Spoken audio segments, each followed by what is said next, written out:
Okay, Hi, guys. Martin.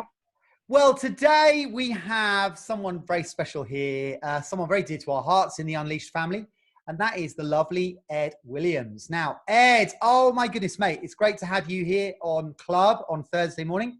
And Ed, you know, you've been involved with Unleashed for many years, and you've played loads of parts. You know, you played in our recent production, you played Nikki Cruz. In Cross and Switchblade. You're one of the mechanicals in the Millennium Mysteries, which was written for us. You played the lead in Black Comedy, and you've played loads of parts in like Under One Roof, Under One Roof 2, all what to say. So you've pretty much been, you know, all over the stage with Unleashed, which is fab, which is really fab. So, but you know, you're a really interesting guy because for a lot of us, we look up to you, and you are a real inspiration to so many people, particularly me. And just tell us a little bit about what you do, because I don't think a lot of people know exactly what your job is. You are youth protection, you're homeless protection officer, aren't you, for Torbay Council? So what does that involve? Are you homeless? So I'm a youth homeless prevention officer.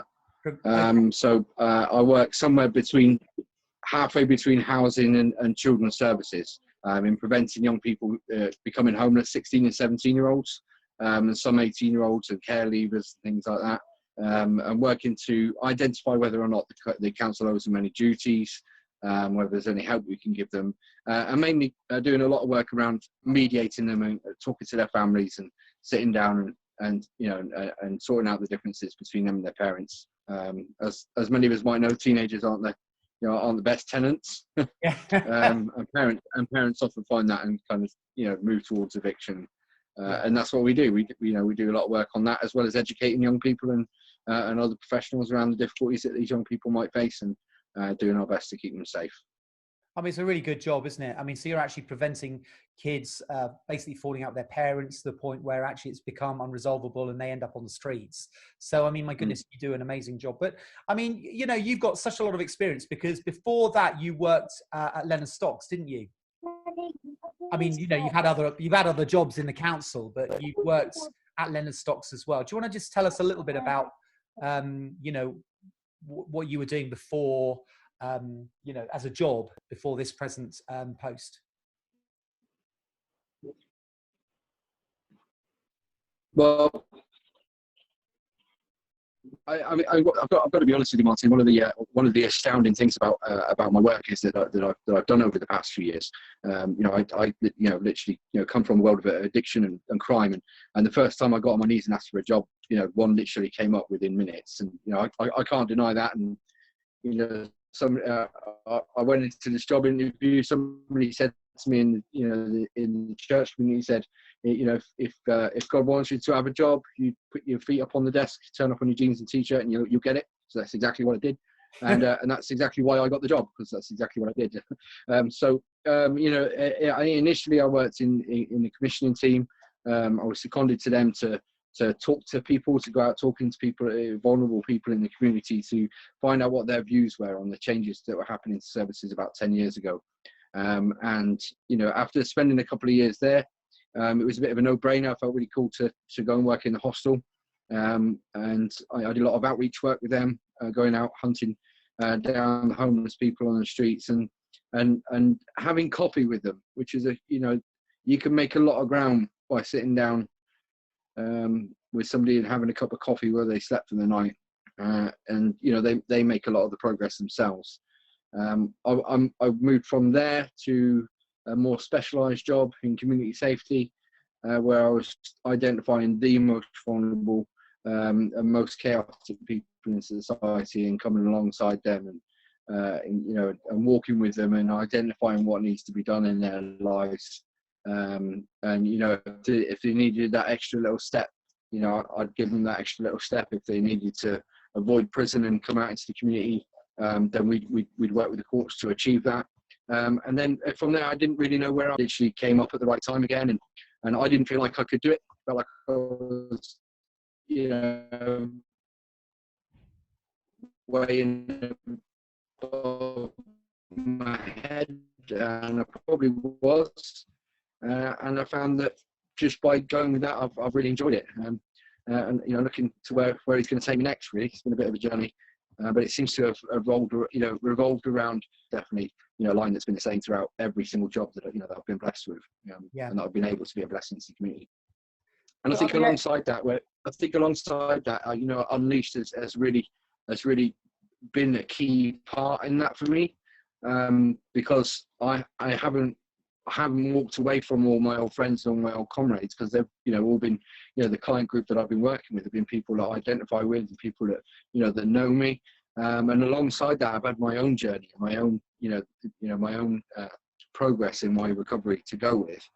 And I've had to lean on something, and I think I've been blessed myself to have been able to lean on, the Unleashed Theatre Company. It's been, it's been an absolute legends place on these parts that you mentioned. It's just been so much fun.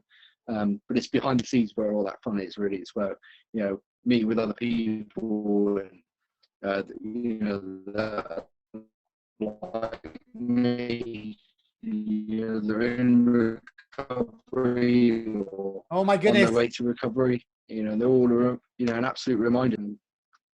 Yeah.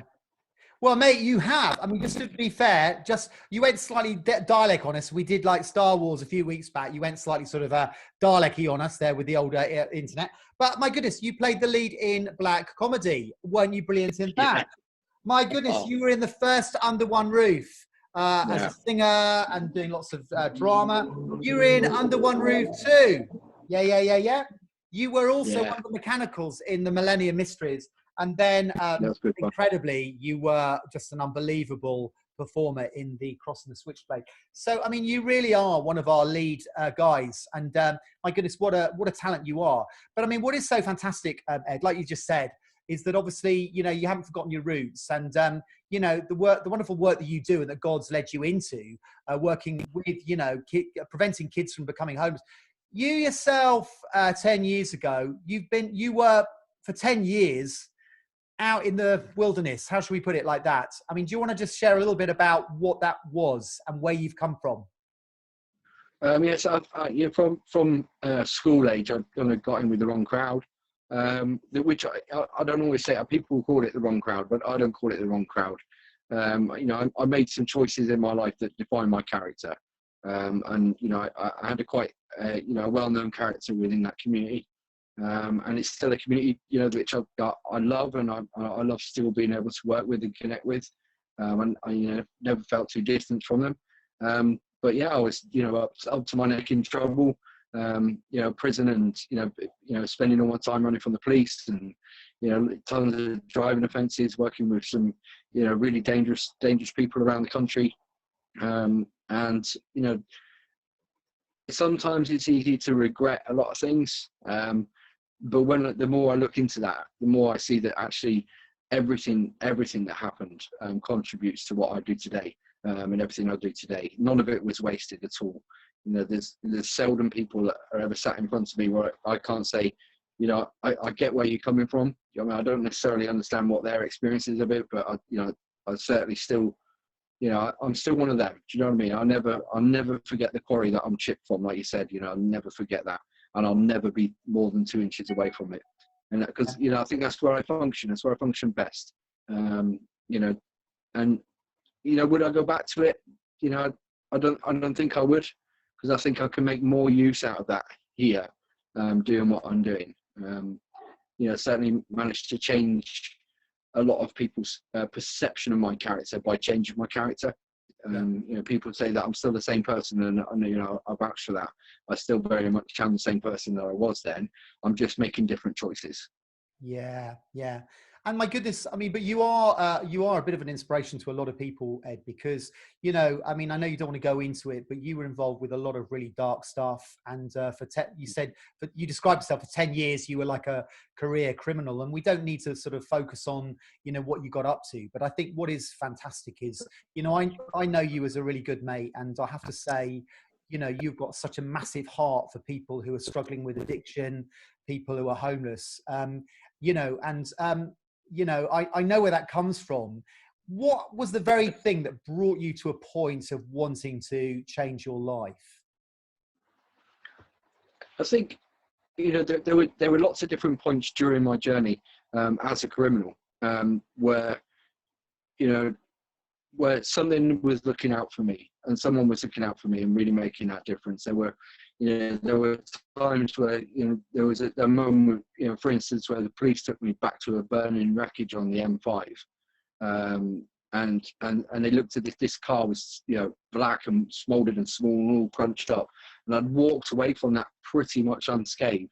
And, and they sat me down and said to me, it's like, don't you think there is a God that you have just called out of that? It's impossible. And there were lots of little things like that were going along as I went along. And it's not until you get to a certain point of desperacy to absolute destruction, when I had absolutely nothing, no money, no home. I didn't know where I was. I'd lost my mind. I lost my mind so much I couldn't even go and find drugs. I didn't know where to get them anymore, just, because I was that mad. It was at that point where I realized that I was probably at my richest, at my most fortunate. And then I realized that all of them different points had all come to one single conclusion, where I could either make a decision and recognize this and say, this is actually something real. I'm going to start asking, I'm going to start looking into it, and finding more out about it, or go and carry on. And that's that one choice, that one single choice right there, where that can make the biggest difference in your life, where you reach this crossroads and go, am I going to carry on, or am I just going to go, okay, all right, okay, let's go with your plan. And I've gone with the plan. I don't always know what the next step is, but I tell you what, it's the best thrills I've ever had in my life have been from doing this. Listening to this guy, whoever he is, whatever it is, I don't profess to know. But what I do know is when you just give it a go, stuff works out. Yeah. It really does. Yeah. Well, mate, listen, it's wonderful. And, you've got a lovely family now and a beautiful wife. And, you're part of a great community of people who love you and respect you and look up to you. And, you're one of the church wardens at Mary Mag's, which is the forefront of, I would say, churches that sort of reach out to the vulnerable and those on the edge. But, I'll tell you something, I'm just so proud that you are such a big part of Unleashed, because, mate, I tell you, you are such a great performer. Let's have a little chat about some of the parts you've done. What would you say was your most favoritist moments on stage with Unleashed? I mean, there are loads to choose from. My goodness. Yeah, I think I've been thinking about that. One just keeps popping to mind, and it's got to be black comedy. Yeah. It was just there's so much work went into the physical comedy of that. It was so much fun working with two different casts as well, because but just knitting that whole thing together.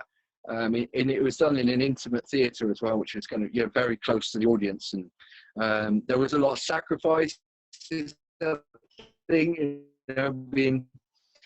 spat on and thrown over chairs and kicked around all over the floor and stuff like that. It was painful, but I tell you what, just done something like this before. We're taking such a big step into acting, and walking with these guys, was a great thing to experience. My wife was one of them as well. Actually, she's one of the cast in them. Really great to work with her always, with everything I do. And some of my best friends, I've just absolutely loved it. Yeah. But I mean, between black comedy and It's Got to Be Crossing the Switchblade, which had just been huge journeys where we've learned a lot about ourselves and how we portray ourselves in the community. And I think the contrast, as well as black comedy, didn't have a faith element to it, did it? It was very tongue-in-cheek, very naughty. We did have there was a little prayer in there somewhere, wasn't there? The part of Brinsley, oh my goodness, it's a mega part. You're on stage the whole time, pretending to be in the dark, throwing yourself around. It's such a physical role, but you were unbelievable. But then, in contrast, like you said, Nikki Cruz, what an amazing play. We spoke to David Robinson a couple of weeks ago. But your portrayal of it was so filled with such integrity, Ed. And I know that in a way you were perhaps reflecting on your old life, because my gosh, you were so scary. In Act 1, you were so scary, mate. I wouldn't want to cross you on a dark night. But it was such a great part, and you were absolutely. it's funny, mine. There was actually somebody in the audience who'd come down from London to watch that one, to come and see one of the other cast, and she was my next door neighbour back then, and she didn't recognise that it was me until I started shouting and kicking off, and she was like, she's like, it's Ed, and she come to see me, she come and grab me outside. She's just like, it's you, like, wow. Really good. Good. But yeah. Well, Guy, what have you got? Have you got something you'd just like to say to the lads? Because obviously, I mean, you know, I look at you, mate, and you know, I think, you know, where you've come from, your journey has been so interesting and so inspirational for a lot of people. What would you say to those guys who perhaps at the beginning of that, you know, they're just gone into Jatis and they're, you know, coming off the drugs and they're struggling with, addiction? Yeah, one thing I really want to say is don't look at guys like me and think that I'm a million miles away from you. Like I said earlier, we can only be a few minutes away from our past. There's only one step to take, and you know, if you're in the Jatis, you've taken that step, you've made a choice. If you're in the rooms, you've made a commitment to want to go in there, and that's a big step that I'm only just on the other side of. Yeah. And the other thing I do want to say is, like, if Martin's pulling your ear and he wants you to get out there and have a crack at it, just do it. Do you know what? People aren't going to remember your faults or where you went wrong or where your line went wrong. It's worth the fun. It really is. Like, every single time, just do it. We've done madder things with our past. We've made more fools of ourselves. Just go for it.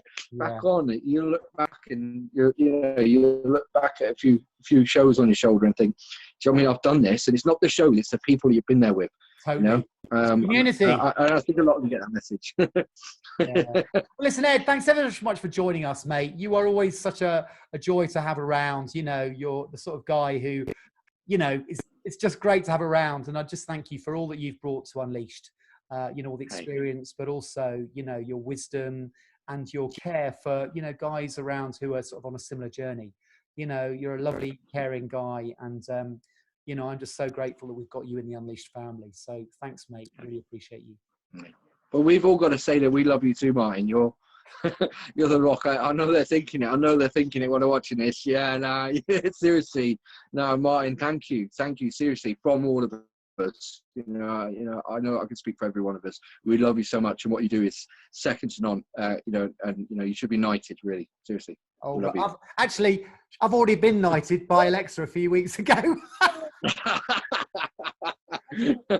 love you, mate. Listen, you take care. All right, you take care, mate. Thank you very much. God bless you. Bye-bye.